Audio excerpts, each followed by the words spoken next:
The sleek private jet sat on the tarmac, gleaming under the midday sun. Inside, Guy adjusted his headset and ran through the pre-flight checklist with practiced precision. He was young but confident. A rising star in the world of aviation, flying was more than a job for him. It was his passion. "Ready when you are, Captain," his co-pilot chimed in. Before we continue with today's story, if you're enjoying what you've heard so far, please hit that subscribe button. Every new subscriber helps me keep sharing these inspiring tales that touch your day. Thank you for your support. Guy nodded, glancing toward the cabin. Where? Their sole passenger, Marissa Blake, had just boarded. Even without looking directly at her, he could feel her presence, a forceful energy that filled the space. Marissa was a renowned CEO, celebrated for her sharp intellect and unwavering determination, but her reputation for being demanding preceded her. "Just keep things smooth," Guy muttered under his breath as he adjusted the controls behind the cockpit door. Marissa sank into one of the plush leather seats, her tablet already in hand. Her expression was sharp, her fingers flying across the screen as she answered emails. "This whole thing is ridiculous," she muttered, more to herself than anyone else. "Why do I need to waste my time at some charity gala when I could be finalizing the merger?" Her assistant, seated across from her, offered a timid smile. "It's important for PR men, Blake." The board thought. "I don't care what the board thought," Marissa snapped, her tone cutting. "This is my company, and my time is too valuable for photo ops and handshakes." Guy overheard fragments of the conversation as he ran final checks. His jaw tightened. Typical VIP, he thought, shaking his head. He dealt with passengers like her before, people who saw others as little more than tools or obstacles. Still, he reminded himself, professionalism came first. The plane taxied smoothly onto the runway and took off without a hitch. As they ascended, the guy's focus shifted entirely to the sky. But as they leveled off at cruising altitude, his attention was drawn to a blinking light on the instrument panel.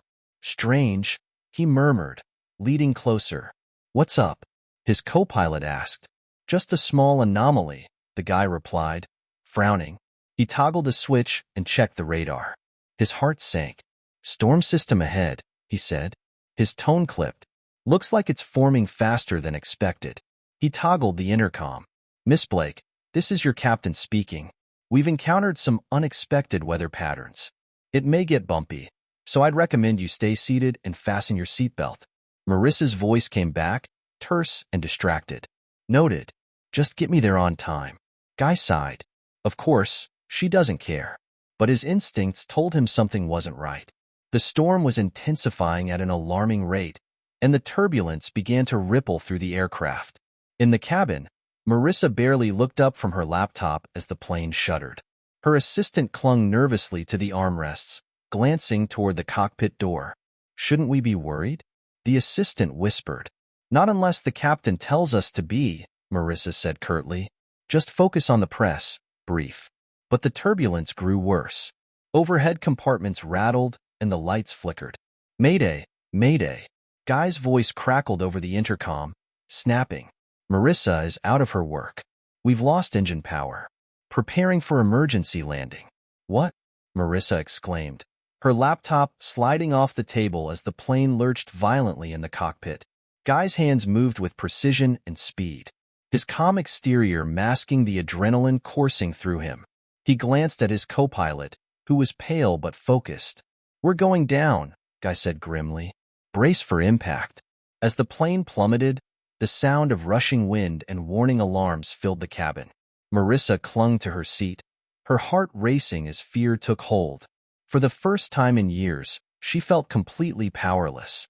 Through sheer skill and determination, Guy managed to guide the crippled plane toward a small clearing on an uncharted island. The landing was rough. The impact was jarring enough to knock Marissa and her assistant against their restraints. The plane skidded to a halt, its nose buried in the sand and smoke billowing from the damaged engines. For a moment, there was silence. Then the guy's voice rang out, hoarse but steady. "Is everyone okay?" The aftermath of the crash was chaotic, and in the immediate scramble for survival, he realized the co-pilot and Marissa's assistant were lifeless near the mangled fuselage. Their injuries were too severe to survive. Marissa unbuckled her seat belt with trembling hands, her chest heaving as she looked around the cabin. I think so, she said, her voice shaky. Guy emerged from the cockpit, his uniform rumpled and his face smudged with dirt. His gaze swept over Marissa, briefly assessing her condition with a heavy heart. Guy and Marissa dug shallow graves in the soft sand, marking each with driftwood crosses. They stood there for a moment, murmuring a quiet prayer. "It's just us now," he said, his voice steady despite the weight of loss. "We're alive," he said simply. His tone was both relieved and serious. "But we're stuck." Marissa stared at him, her CEO composure cracking under the weight of the situation. "Stuck? What do you mean, stuck?" "I mean," Guy said, gesturing to the wreckage in the dense jungle beyond. "We're on a deserted island in the middle of nowhere.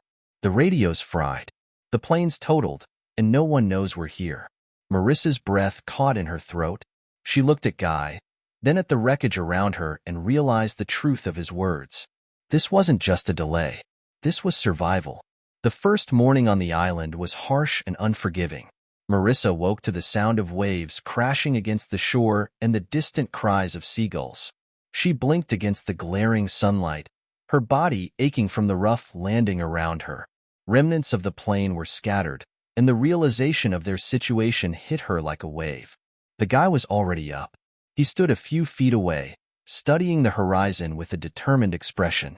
His uniform shirt was torn, his face streaked with dirt, but he seemed unfazed. "Good morning, Sleeping Beauty," he said when he noticed her stirring. Marissa groaned, sitting up and brushing sand off her pants. "This can't be happening," she muttered. "Do you have any idea how long it's going to take for someone to find us?" Guy turned to her, his expression calm but serious. "It's hard to say. We're way off course and the radio was completely fried in the crash until someone comes looking, and that could take days or even weeks. We need to focus on surviving."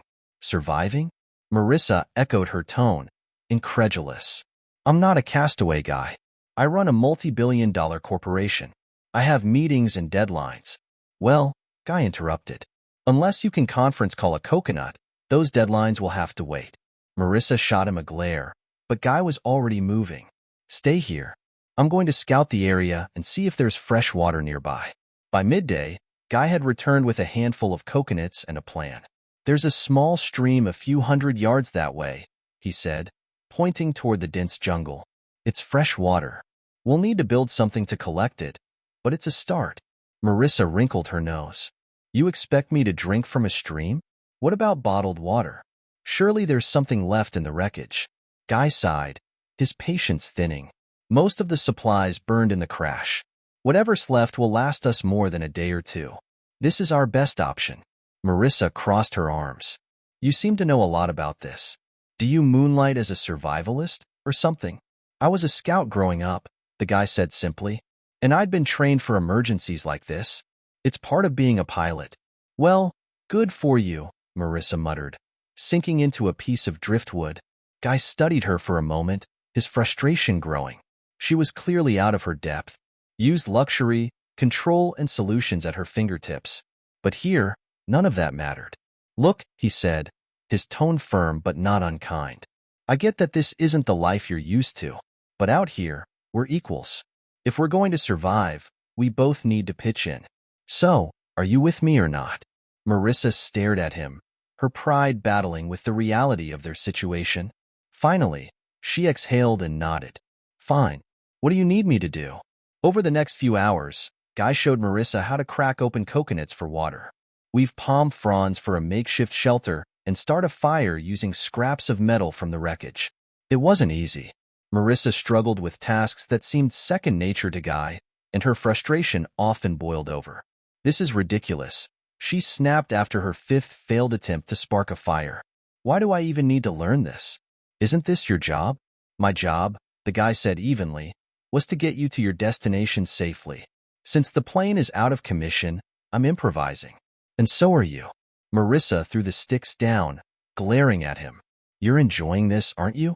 Watching me fail?" The guy's jaw tightened. "No, I'm not.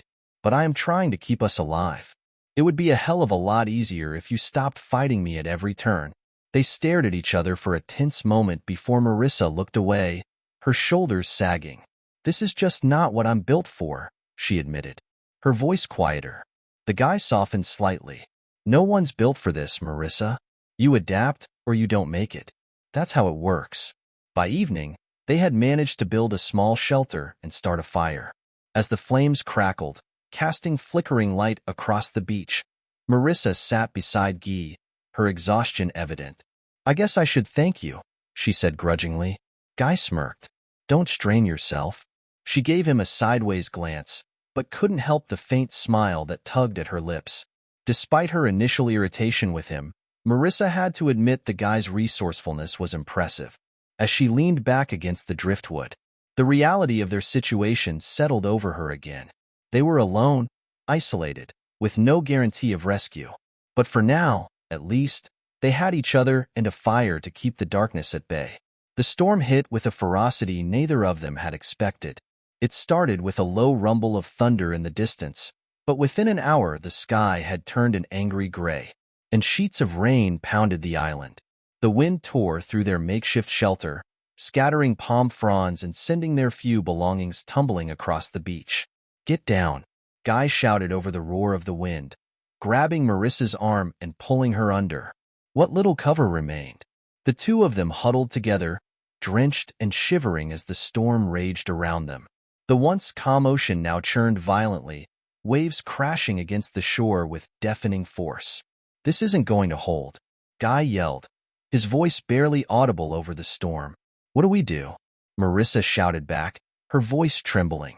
We need to find higher ground, Guy said, his eyes scanning the surroundings. He pointed toward a cluster of trees farther inland. There. Let's go. By the time they reached the grove, the storm had grown even worse. Guys were quickly lashing together, branches and frants to create a temporary shelter under the trees. Marissa stood nearby, clutching her arms as the rain soaked through her clothes. Here, Guy said, handing her a larger branch. Help me hold this in place. Marissa hesitated, her hand shaking, but she took the branch and did her best to follow his instructions. Together they managed to construct a crude lean-to that offered some protection from the relentless rain as they sat beneath it, catching their breath. Marissa looked at Guy, her face pale but determined. How do you even know how to do all this? Like I said before, Guy replied, his tone calm despite the situation. Practice training. You learn a lot when you're responsible for keeping people safe. Marissa nodded, her usual sharpness dulled by exhaustion. Well, thank you for keeping me safe. Guy gave her a faint smile. We're not out of the woods yet. Literally. The next morning, the storm had passed, leaving the island a sudden mess. Their original shelter was gone, swept away by the wind and rain. The guy wasted no time setting to work on building a new one. This time we're going higher up, he explained, gesturing to a rocky incline that overlooked the beach. It'll be safer if another storm comes through. Marissa followed him, her steps hesitant but willing for the next few hours. Guy taught Marissa how to weave palm fronds for roofing, secure branches for stability, and even fashioned a makeshift gutter to collect rainwater. Why not just rely on the stream? Marissa asked as she struggled with the fronds. Because it might dry up, Guy replied. You always need a backup plan. Marissa nodded silently, admiring his practicality. Despite the sweat and dirt, Guy worked with a quiet confidence that was both reassuring and humbling. That afternoon, they ventured into the jungle to gather food. Guy showed Marissa how to identify edible plants and crack open coconuts for sustenance. Here, try this, he said, handing her a piece of fruit he'd sliced open with his pocket knife. Marissa eyed it warily. Are you sure it's safe? I've eaten it before, Guy assured her. Reluctantly, Marissa took a bite. To her surprise, it was sweet and refreshing. Not bad, she admitted. See, you're a natural guy. Teased, his grin made Marissa chuckle despite herself as they made their way back to the shelter. Marissa slipped on a moss-covered rock and fell with a yelp. She landed hard, her leg wedged awkwardly in a narrow crevice. Marissa, Guy called, rushing to her side. I can't move, Marissa said, her voice trembling with pain. Guy crouched beside her, assessing the situation. The crevice was deep and her leg was pinned by a jagged rock. "Okay, stay still," he said calmly. "I'm going to get you out." Using all his strength, Guy pried the rock loose and carefully freed Marissa's leg. She winced as he helped her up, leaning heavily on him for support. "Can you walk?" he asked, his tone gentle but concerned. "I think so," Marissa said, though her voice was shaky. Guy wrapped an arm around her waist, guiding her back to the shelter. Once they were safely inside, he examined her leg more closely. "It's just a sprain," he said after a moment. "You'll be okay, but you need to rest." Marissa nodded, her usual composure giving way to vulnerability. "Thank you," she said softly. "For what?" Guy asked, genuinely puzzled. "For saving me," Marissa replied, meeting his gaze again. Guy gave her a small smile. "It's what I do." But as he turned away to tend the fire, Marissa watched him with a newfound sense of appreciation. For the first time, she saw him not just as a pilot or a survivalist, but as someone deeply brave and selfless. And for the first time, Marissa felt something she hadn't allowed herself to feel in years.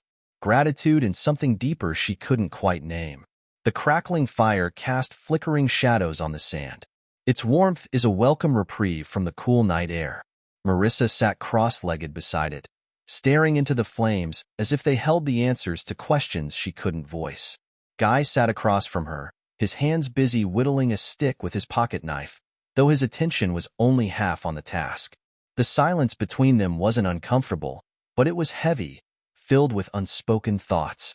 After a while, Marissa broke it. "Do you think anyone's looking for us?" she asked, her voice quiet.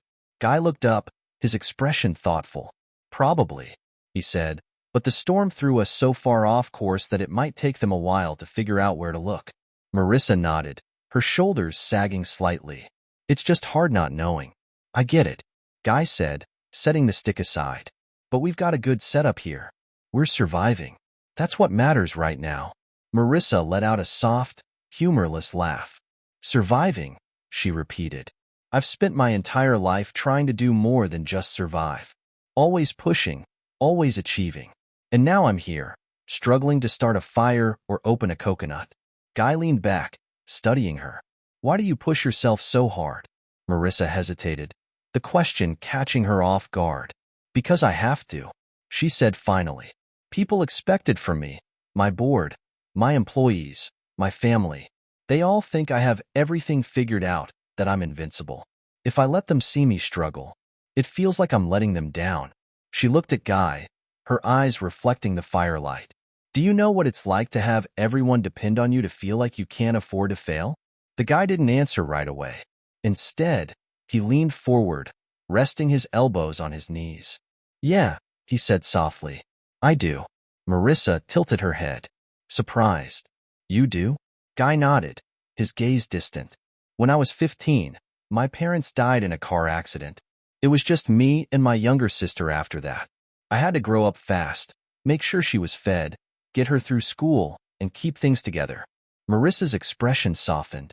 "That must have been overwhelming." "It was," Guy admitted, "but it also gave me a purpose. I wanted to show her that we could make it, no matter how hard things got. I worked odd jobs, saved every penny, and eventually put myself through flight school. Becoming a pilot was my dream. But more than that, it was a way to prove that we could overcome anything." He paused, his eyes meeting Marissa's. "So, yeah, I know what it's like to feel like the world's on your shoulders. But I also learned that it's okay to lean on people sometimes. You don't have to do it all alone." Marissa looked down, her fingers tracing patterns in the sand. "That's easy for you to say," she murmured. "People respect you. They see you as capable. With me, it's different. The moment I show weakness, they'll pounce." "Maybe," Guy said, "or maybe they'll see that you're human." She laughed bitterly. "I doubt it." Guy leaned closer, his voice firm but kind. "Marissa, you've been through hell these past few days, and you're still standing. If that's not strength, I don't know what is. But strength isn't just about being tough all the time. Sometimes it's about being real." Marissa blinked, his words striking a chord she hadn't expected for so long. She had buried her vulnerability beneath layers of control and confidence, convinced it was the only way to survive in her world. But here on this island, with nothing to shield her, she felt seen in a way she never had before. "You're the first person who's ever said that to me," she admitted, her voice barely above a whisper. Guy smiled faintly. "Then I guess I'm glad we ended up here." They sat in silence for a while, the fire crackling between them. Marissa found herself studying Guy, his steady hands, his calm demeanor, and the way he seemed to carry himself with an unshakable sense of purpose. "You're a good man, Guy," she said softly. He looked up, surprised. "I'm just doing what needs to be done." "No," Marissa said, shaking her head. "It's more than that. You could have given up on me a dozen times, but you didn't. You've been patient and kind, even when I didn't deserve it." Guy shrugged ahead of a smile, playing on his lips. "Guess I don't know how to quit." For the first time in what felt like forever, Marissa smiled genuinely, warmly. "Thank you," she said. "For what?" "For not letting me fall apart." As the night deepened and the fire burned lower, they stayed there, talking about their lives, their dreams, and the paths that had led them to this unlikely place. As Marissa drifted off to sleep under the stars, she felt a sense of peace she hadn't known in years. Guy watched her for a moment. The weight of their shared experiences settled over him. He'd seen the cracks in her armor, the vulnerability she tried so hard to hide, and it only made him admire her more. For the first time, he wondered if this island, despite its challenges, had given him something he hadn't realized. He was searching for someone who understood. The day started with a sense of renewed determination. After weeks of surviving on the island, Marissa and Guy had settled into a routine, finding food, maintaining their shelter, and watching the horizon for any signs of rescue. But today felt different. As the sun climbed higher in the sky, a faint, distant rumble broke the usual sounds of waves and wind. Guy froze, tilting his head toward the noise. "Do you hear that?" he asked, his voice tense with urgency. Marissa stopped what she was doing and listened. It took a moment, but then she heard it too. A faint but unmistakable drone. "A plane," she exclaimed, her eyes widening. Guy's heart raced as he scanned the sky, and then he saw it, a speck moving across the endless blue. "There!" he shouted, pointing. Without hesitation, they sprang into action. Guy grabbed a pile of dry wood and kindling they'd gathered earlier and began stacking it into a makeshift pyre. Marissa rushed to help, hauling branches and leaves to feed the fire. "We need as much smoke as possible," Guy said, his voice steady but urgent. "The bigger the better." Marissa nodded, her hands trembling with adrenaline. She struck the flint that was kept for emergencies, sparks flying until a small flame caught. Guy leaned in, carefully, feeding the fire until it grew, sending a column of smoke curling into the sky. Come on," Marissa muttered, her eyes fixed on the plane. The two of them waved frantically, shouting at the top of their lungs as if the distant pilot could somehow hear them. The plane grew closer, its engine a low hum that reverberated through the air. For a moment, it seemed like their prayers had been answered. But then, just as quickly as it had appeared, the plane began to veer off course, shrinking into the horizon. "No," Marissa whispered, her voice breaking. "No, no, no." She dropped to her knees, her hands clutching the sand as the reality of the situation sank in. "They didn't see us," she said. Her tone flashed with disbelief. Guy stood beside her, his fists clenched in frustration. "Maybe they'll circle back," he said, though even he knew the chances were slim. Marissa shook her head, tears streaming down her face. "We're never getting off this island, are we?" Her despair hit the guy like a punch to the gut. He knelt beside her, placing a hand on her shoulder. "Hey," he said softly, "don't do that. Don't give up. How can you be so calm?" Marissa snapped, her voice rising. "We just missed our only chance at rescue, and you're acting like everything's fine." "I'm not saying it's fine," Guy said firmly, "but we've been through worse. We survived the crash. We've built shelter, found food, made it this far.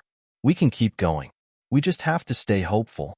"Hopeful," Marissa repeated bitterly. "Hope doesn't change anything." "It does," Guy insisted, his tone unwavering. It keeps you moving forward when everything else feels impossible. And right now, that's what we need to keep moving forward. Marissa looked at him, her anger fading into exhaustion. She wiped at her tears, her hands shaking. I don't know if I can, she admitted, her voice barely above a whisper. You can? Guy said gently. And you don't have to do it alone. His words hung in the air, and for the first time, Marissa let herself feel the weight of his presence, the steady, unwavering support he had given her since the beginning. You always know what to say, she said softly, her gaze meeting his. Not always, Guy replied with a small smile. But I mean it, Marissa. You're stronger than you think. Something in his voice, in the way he looked at her, made Marissa's defenses crumble. She leaned into him, resting her head against his shoulder.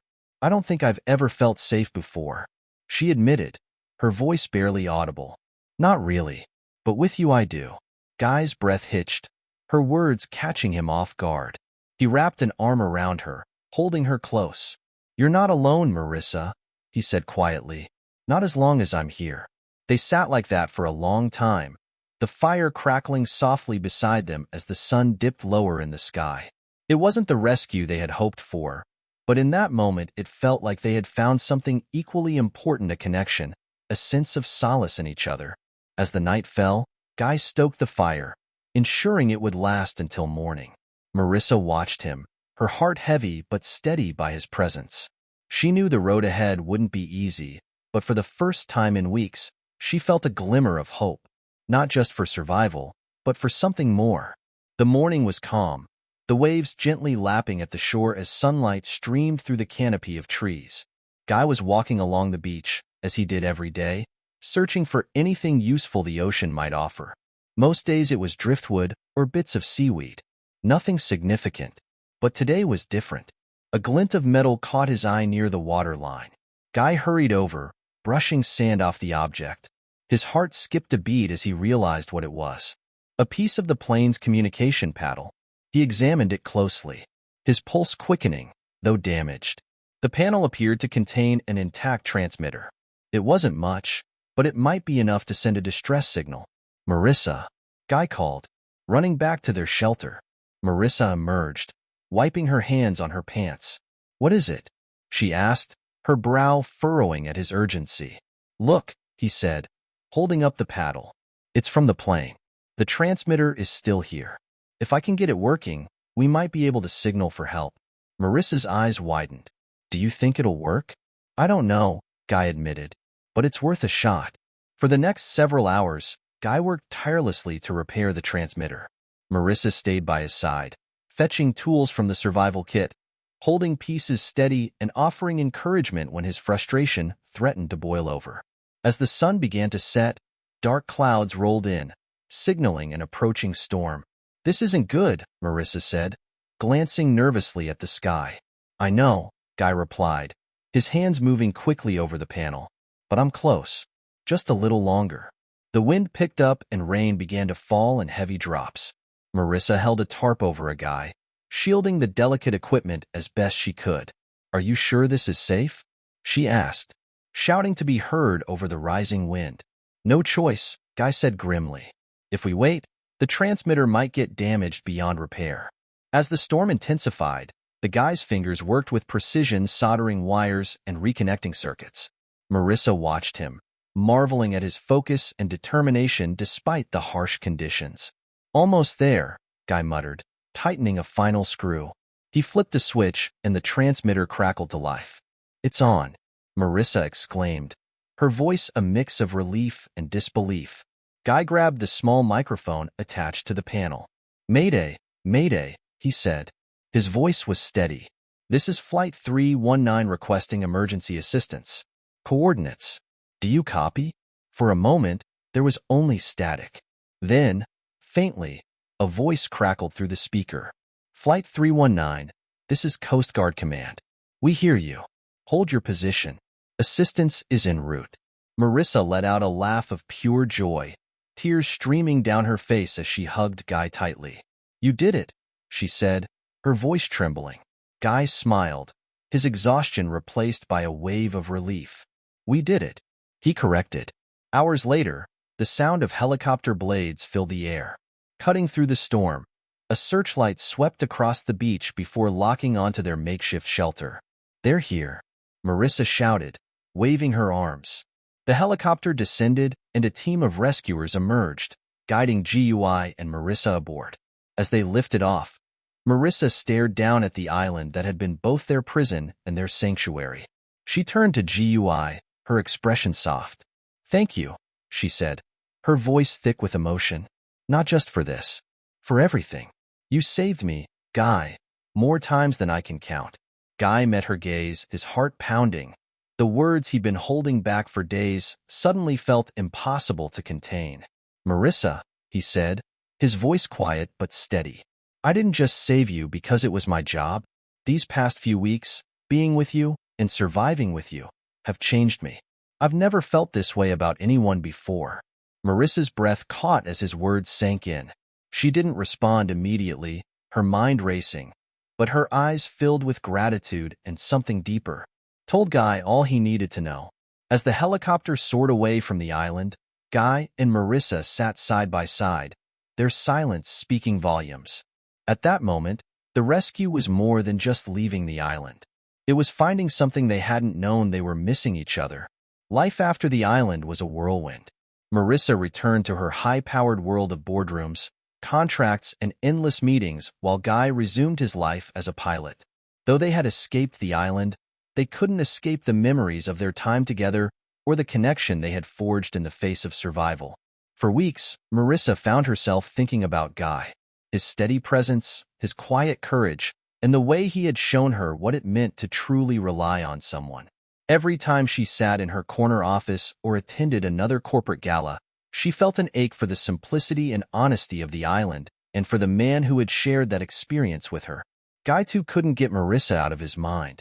The image of her laughing by the fire, her vulnerability as she admitted her fears and her resilience and learning to adapt, stayed with him. The bustling airports and crowded skies felt strangely empty without her by his side. One day, Guy received an unexpected envelope in the mail. Inside was an elegant invitation to a gala hosted by Marissa's company. A handwritten note accompanied it. "Guy, I owe you more than I can ever say. Please join me so I can thank you properly. Marissa." The gala was a grand affair, held in a glittering ballroom filled with influential figures from the business world. Guy felt out of place in his borrowed suit as he walked through the crowd, but his nerves dissipated the moment he saw Marissa. She stood on the stage, radiant in a midnight blue gown, her confident demeanor captivating the room when she spotted him. A genuine smile lit up her face. "Ladies and gentlemen," Marissa began, her voice carrying through the room, "tonight is about gratitude. I am grateful for my team, for our success, and for the people who make it all possible." She paused, her gaze locking on Guy. "But I also want to thank someone very special. Someone who saved my life not just once, but in so many ways." The crowd murmured in curiosity as Marissa continued. "When I found myself stranded on a deserted island, I thought I'd lost everything. But what I discovered was far more important: strength, humility, and the understanding that sometimes it's okay to lean on someone else." Her voice softened, filled with emotion. "The guy didn't just save me from that island. He reminded me of who I am. And for that, I'll always be grateful." Applause filled the room as Marissa stepped off the stage and approached Guy. For a moment, they stood there. The noise around them faded into the background. "Thank you for coming," Marissa said, her voice low. "I wouldn't miss it," Guy replied. His smile was the arm. After the gala, they found themselves on the balcony away from the crowd. The city lights stretched out before them, but neither seemed to notice. "I meant every word I said up there," Marissa said, turning to face him. "You've changed my life, Guy. You've changed mine too." Guy admitted, "I didn't expect any of this. Not the crash, not the island, and definitely not meeting someone like you." Marissa smiled, her eyes shining. "So what do we do now?" Guy reached for her hand, his grip steady. "How about we figure it out together?" Marissa nodded, her heart full. "I'd like that." Their journey didn't end there. It was just the beginning. Marissa and Guy became partners in every sense of the word. Their shared experiences shaped a new outlook on life. They traveled together, exploring the world with the same sense of wonder and resilience they had discovered on the island. One evening, they stood on a quiet beach at sunset. The waves lapped at their feet. Marissa leaned into Guy, her head resting on his shoulder. "This feels right," she murmured. Guy smiled, wrapping his arm around her. "That's because it is." As the sun dipped below the horizon, painting the sky in hues of gold and crimson, they stood there, content in the knowledge that they had found something rare and extraordinary. Together, they had not only survived but found love, purpose, and the courage to embrace life's uncertainties.